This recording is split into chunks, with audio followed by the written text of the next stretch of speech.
Mann Leverett, a former U.S. diplomat. She has also been a former official at both the White House and the State Department. Good to see you again, Hillary. Thank you very much for joining us. Thank you for having me. So how would you characterize the Obama administration's approach to Bahrain? Today we saw the most strongest statements that they have made to date, basically saying that everybody needs to kind of get their heads together. This is going to be a political solution, not a military one, as far as they see it. Right.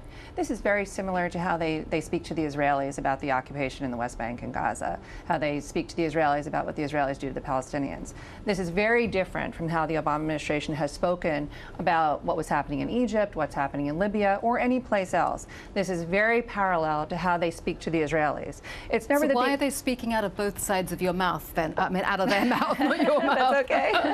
If indeed you agree that's what's going on here. Well, you know, in a sense it would be productive if they were speaking out of both sides of their mouths. But I think what they have their eye on the ball here with is that the Saudis and Bahrainis together are the pillars of U.S. national security or security strategy in the Gulf. They give the United States a military option against Iran. They give the United States a military option throughout the Middle East. And this Obama administration does not want to lose that. So they're not going to take the side of protesters. They may give some nice words, but they're the same types of words that they give to the Palestinians. So this is not about democracy then at all, as far as Bahrain is concerned. Is that what you said? I think it's not about democracy at all. You have not heard, and I do not think you will hear, out of President Obama, Secretary Clinton, or anybody else, support for democracy in Bahrain. You have also not heard them call for the removal of foreign troops. This is something that would be basic international law. Foreign troops should leave. You will not hear them say that. No call for foreign troops to leave, and no call for democracy. It's very similar to how they treat the Israelis. But the Pentagon saying that they didn't even know that the Saudis were going in at one point. No, they didn't say they didn't know. Reports of Saudi troops moving into Bahrain. And of course, they have the entire fleet there in a huge intelligence operation throughout the Gulf.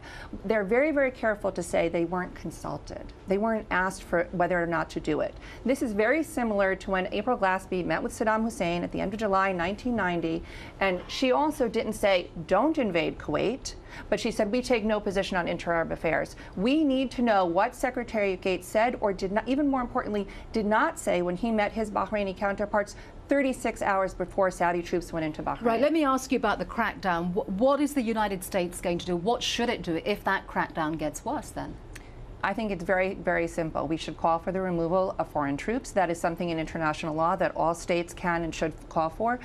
Countries do not have a right to intervene. But it's not just the foreign troops that would be involved in this. I mean, what about the Bahraini troops? What is it going to say to the Bahrainis? What would its position be if there's a massive crackdown on Bahraini citizens who are asking for democracy?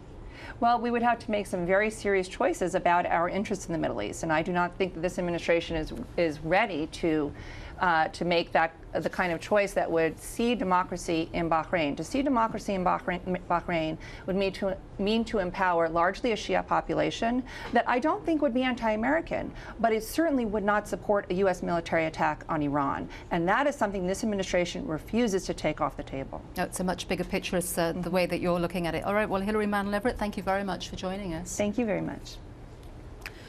Still more to come from Washington later on in this news hour, including